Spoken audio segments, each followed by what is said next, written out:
গরমে অতিষ্ঠ জনজীবন, এরই মধ্যে দেশের বিভিন্ন স্থানে বইছে মৃদু থেকে মাঝারি তাপপ্রবাহ।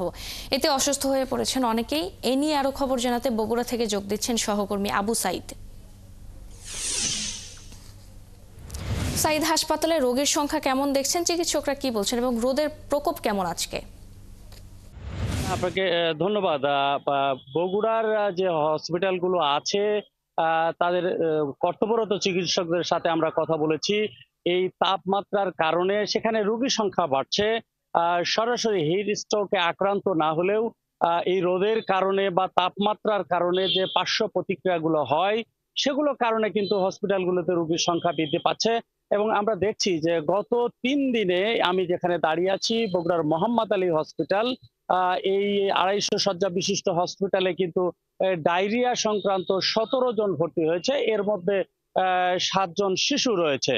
এছাড়া বগুড়া শহীদ জিয়াউর রহমান মেডিকেল কলেজ হসপিটালেও সেখানে কিন্তু এ সংক্রান্ত রোগী আসছে এবং দিন দিন এর সংখ্যা বৃদ্ধি পাচ্ছে। প্রচন্ড তাপদাহের কারণে দুপুরের পর থেকে মানুষ বাহিরে বের হতে যেন তাদের প্রচন্ড কষ্ট হচ্ছে। বিশেষ করে শ্রমজীবী মানুষ যারা প্রতিনিয়ত শ্রম দিয়ে তাদের সংসার পরিচালনা করতে হয়, রিক্সা, ভ্যান অথবা কৃষি কাজে যারা কর্মরত আছে তাদেরকে কিন্তু এই সমস্যার সম্মুখীন হতে হচ্ছে। এবং এই প্রচন্ড রোদের ভিতরে তাদের কাজ করতে গিয়ে পানি শূন্যতা দেখা দিচ্ছে এবং এই সকল ব্যক্তিরাই হসপিটালগুলোতে আসছে। আমরা কথা বলেছিলাম বগুড়া শহীদ জিয়াউর রহমান মেডিকেল কলেজের কর্মরত পরিচালক ডক্টর আব্দুল ওয়াদুদের সাথে। তিনি কিন্তু বলছেন যে এই সরাসরি হিট স্ট্রোকে আক্রান্ত হয়ে এইরকম ব্যক্তি না আসলেও কিন্তু এখানে এই রোদের তাপমাত্রা বৃদ্ধি হওয়ার কারণে প্রচুর রোগী আসছে এবং বিশেষ করে যারা ডায়রিয়া এরপরে যে এই সংক্রান্ত যে রোগীগুলো আছে এবং প্রেশার যাদের বৃদ্ধি পাচ্ছে, এই রোগীগুলা এখানে প্রতিনিয়ত ভর্তি হচ্ছে এবং এর সংখ্যা কিন্তু বৃদ্ধি পাচ্ছে। এবং তারা পরামর্শ দিচ্ছেন যে সেই ক্ষেত্রে তাদেরকে একটু ঠান্ডা জনিত জায়গায় অবস্থান করা এবং ঠান্ডা জনিত যে খাবারগুলো আছে সেই খাবারগুলো গ্রহণ করা।